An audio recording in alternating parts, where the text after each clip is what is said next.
Di sesi kali ini, kita akan berbicara tentang leadership triangle. Ada 3 tahapan kepemimpinan yang harus kita kuasai apabila kita ingin mengatakan bahwa kepemimpinan kita berhasil.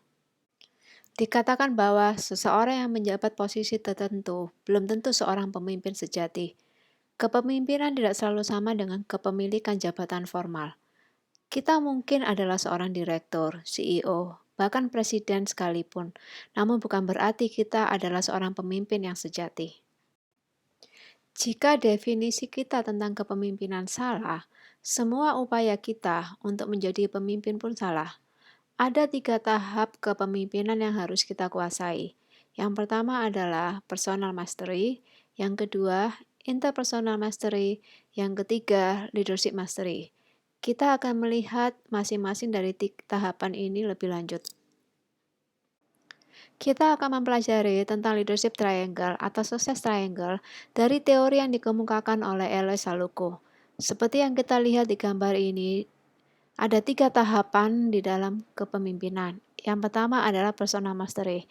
Saat kita telah berhasil di tahap yang pertama, kita akan masuk ke tahap yang kedua, yaitu interpersonal mastery. Setelah kita berhasil di tahap kedua, maka kita akan naik ke tahap yang ketiga, yaitu leadership mastery. Kita akan lihat yang pertama dulu, tentang personal mastery. Apa yang akan kita pelajari dalam personal mastery? Kita akan belajar tentang bagaimana kita memiliki yang namanya attitude, belief, goals, action, endurance. Jadi di dalam personal mastery lebih banyak berbicara tentang motivation atau kemampuan mengenal, mengelola, dan mengarahkan diri sendiri. Setelah kita berhasil melewati tahap pertama, kita akan masuk ke tahap kedua, yaitu interpersonal mastery. Di dalam interpersonal mastery, kita akan memperhatikan beberapa skill yang dibutuhkan, yaitu people skill, communication, synergy. Di interpersonal mastery, kita bicara tentang teamwork, yaitu kemampuan memulai dan membangun hubungan baik dengan orang lain. Lalu tahap yang ketiga adalah leadership mastery. Itu adalah berbicara tentang purpose, character, kompetensi, servantship, dan legacy. Berbicara tentang influence, yaitu kemampuan melakukan perubahan dan mencapai visi dengan hasil terbaik, kemudian melahirkan para pemimpin yang lebih hebat. Personal mastery atau penguasaan diri. Sebelum memimpin orang lain, setiap orang harus mampu memimpin diri sendiri. Kemampuan memimpin diri sendiri dimulai dari penemuan diri sendiri atau self-discovery. Langkah pertama yang harus dilakukan, penemuan tujuan hidup atau alasan seseorang diciptakan, reason of existence. 5 fokus dalam personal mastery. Yang pertama, the power of attitude. Yang kedua, the power of mind and belief. Yang ketiga, the power of goals. Yang keempat, the power of massive action. Yang kelima, the power of endurance. Apa itu the power of attitude? Apa dampak dari menemukan tujuan hidup?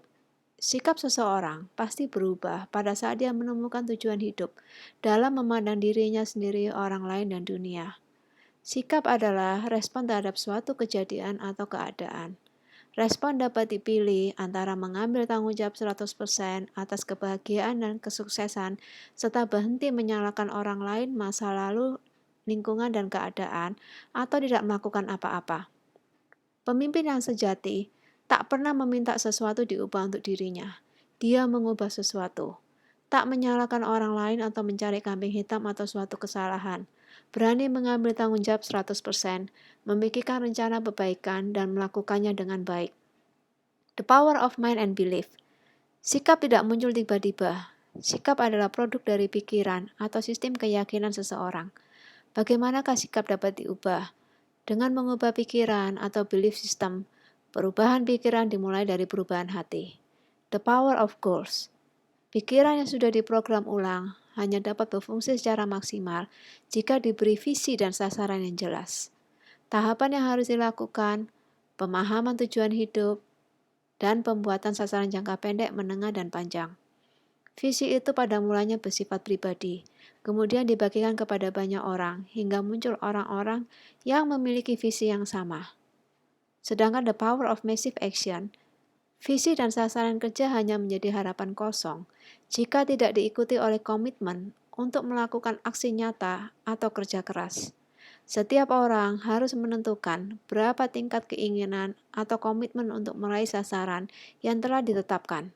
Pemimpin yang sejati adalah orang-orang yang mengambil risiko dan siap kerja keras. The power of endurance adalah tidak ada kesuksesan besar yang diraih dalam semalam. Dibutuhkan ketekunan dalam melewati tantangan dan kesulitan untuk diubah menjadi kemenangan. Pemimpin yang sejati pantang menyerah dalam kondisi apapun.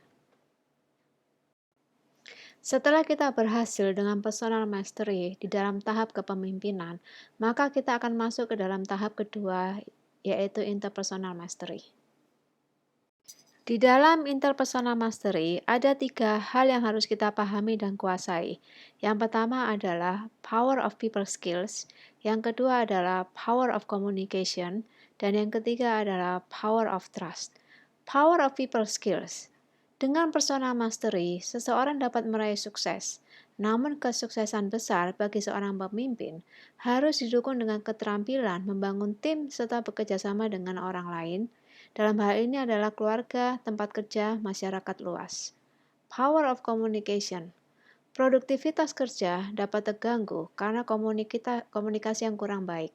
Setiap pemimpin harus menguasai keterampilan mendengarkan secara tegas serta berkomunikasi secara asertif. Pekerjaan dan konflik dapat diselesaikan tepat waktu dengan kualitas terbaik. Power of trust. Untuk membangun kekuatan tim yang memiliki kinerja tinggi, harus dimulai dari membangun rasa saling percaya atau trust. Tanpa trust, mustahil ada komitmen dari setiap anggota tim. Setelah kita berhasil menguasai 2 tahap pertama dalam kepemimpinan, maka kita akan masuk ke dalam tahap ketiga, yaitu leadership mastery. Di dalam leadership mastery ada 5 hal yang perlu kita ketahui. Yang pertama adalah the power of purpose, yang kedua adalah the power of servantship, yang ketiga adalah the power of character, yang keempat adalah the power of competencies, dan yang kelima adalah the power of legacy. The power of purpose. Kepemimpinan utama bukan tentang teknik atau strategi, tetapi tentang penemuan diri sendiri, dimulai dengan purpose, design, potensial. Tujuan yang jelas disebut sebagai misi atau panggilan atau calling. Kepemimpinan bukanlah tentang berapa banyak pengikut, tetapi berapa banyak orang yang dilayani melalui potensi atau bakat kita. The power of servantship. Seorang pemimpin seringkali tanpa sadar berubah menjadi pribadi yang mengejar ambisi pribadi, bukan mewujudkan misi bersama. Pemimpin harus terus diingatkan bahwa kepemimpinan yang sejati adalah tentang melayani orang lain dalam lingkup pengaruhnya melalui potensi atau bakat terbaik yang dimilikinya. Diperlukan kerendahan hati untuk mau melayani orang lain. The power of character. Seseorang yang melayani orang lain dan dunia melalui bakat yang dimilikinya dalam organisasi dia bekerja adalah pemimpin sejati sudah lahir. Banyak pemimpin besar jatuh karena karakter. The power of competencies. Ada 3 hal mendasar yang akan mempengaruhi kapabilitas atau kemampuan pemimpin. Yang pertama adalah strategi dan eksekusi. Yang kedua adalah problem solving dan decision making. Yang ketiga adalah kreativitas dan inovasi. Seorang pemimpin haruslah menguasai pekerjaannya secara menyeluruh, sehingga bisa mengelola setiap tantangan, serta terus-menerus berinovasi sesuai dengan tuntutan pasar. The power of legacy. Pemimpin yang baik juga dinilai dari sisi suksesi kepemimpinan yang ia persiapkan, yaitu bagaimana dia melatih, membimbing, dan melahirkan para pemimpin yang hebat melalui coaching dan mentoring, sehingga pada saat dia pensiun atau pindah ke tempat lain, perusahaan atau cabang yang ditinggalkannya tetap berjalan dengan baik. Demikian sesi ini, kita akan bertemu di sesi selanjutnya.